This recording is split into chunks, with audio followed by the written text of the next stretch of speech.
before my dad left, 2 guys came. Akaniambia, nimeona umekuja. Sukari, mazabuni, nikateshi. In 2 days, nilitolewa vitu kama 10. Jiga zinatolewa. Hiyo vita ilianza nyumbani ikaenda mpaka shule. Hatukuwa na belt. Mpaka it was so natural, hata kitu fitting unajikuta unajishikaje.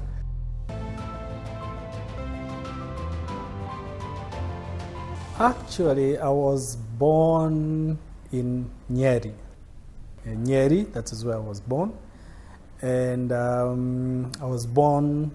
we were born twins to a sister. And unfortunately, a few days after that, she passed on. It was a bit very tragic, because actually my mother tells me that I cried because after she gave birth, she was so exhausted because we were twins. I was the first to be born, and then my sister came, and then my mom went into a very deep sleep, and I'm the person who woke her up by screaming.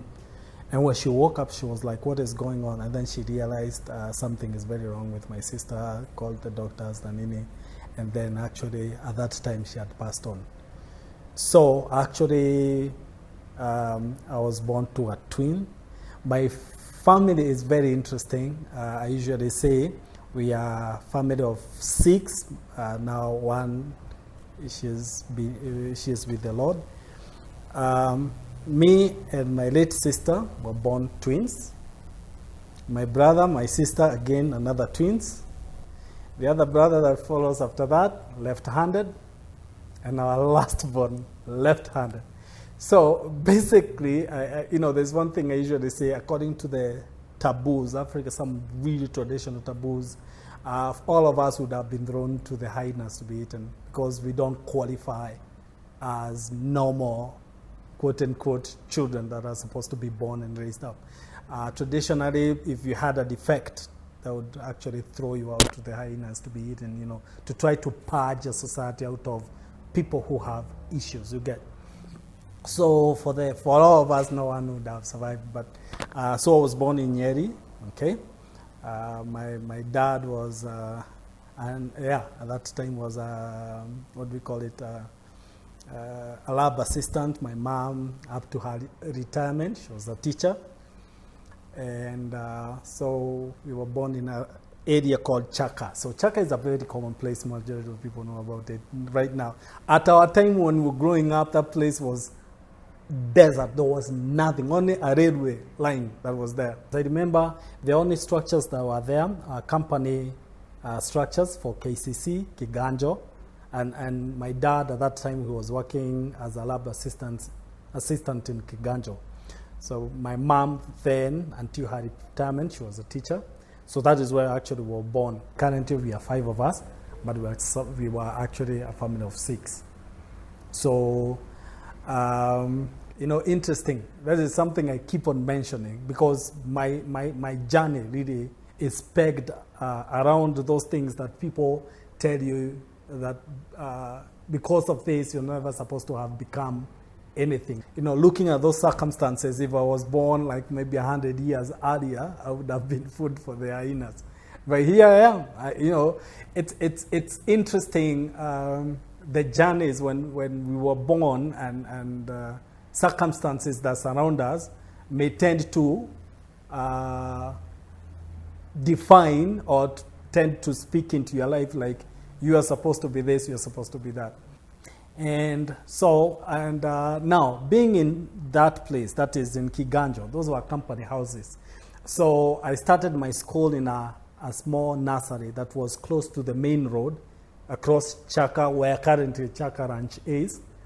And it was standing in the middle of nowhere, just a wooden nursery school. I remember we used to use plastic pencils where if you need to sharpen it, you actually use your teeth, to shape it up. And one book, that 2 pages book that was cut into 2, it was actually a half of it. My mother would buy that 2 pages book, cut it into two, and then that one, and then inatengenezewa kapoch, kauzi, kama sweater. My mom would use a crochet and anatengeneza kakitu kwa hivyo, and then that is where I'd slide in my plastic pencil and the book, like a half book, and then I hang it around my neck, and then I ran to school. Very, very rare circumstances on my way to school I would even meet anybody, because it used to be a plain. There was no building, no structures, nothing. So it's like a roadway all the way to the nursery school and back. And I remember we used to have those maids. There were certain fruits that are supposed to be fruits for the snakes, usikule. And then eventually I learned that were actually poisonous fruits, so they would tell us that because we're scared of snakes, so that we don't eat. They used to look very orangish and, beautiful. So, and my brothers picked up before I went to standard 1, so they joined me in nursery school, and would go together, a team of 3. Me, my brother, and my sister would walk in the morning to the nursery school, and then in the evening back home. Until now, I graduated to standard 1, where literally now we had to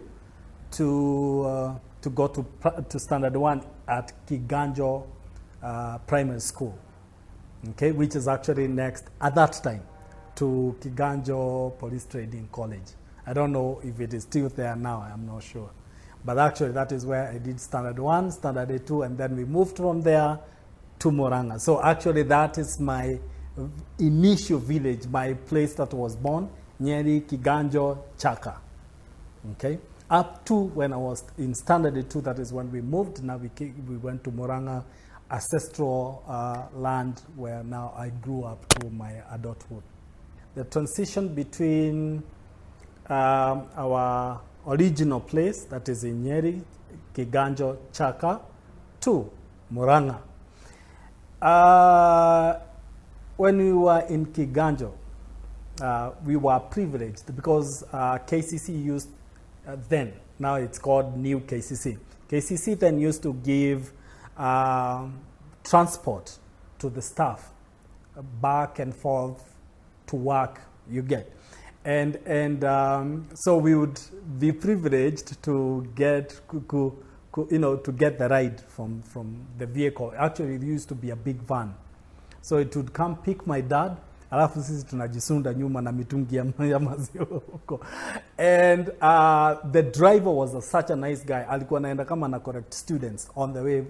Kila mtu anaenda shule, anaenda kama anachukuliwa. So tukifika kwa gate tunamwaga. Asa shule watu wanatoka tunaacha maziwa. You get. And then, so at that time, I don't know about the setting. We used to wear shoes. Yeah, we used to wear shoes and socks. Let me emphasize on that. Shoes and socks going to school. It was normal, and every student there used to wear that way, uniform, nini. When we went to Murang'a, now the transition from Nyeri to Murang'a, now that was the funniest thing because Murang'a tulienda shule the first day.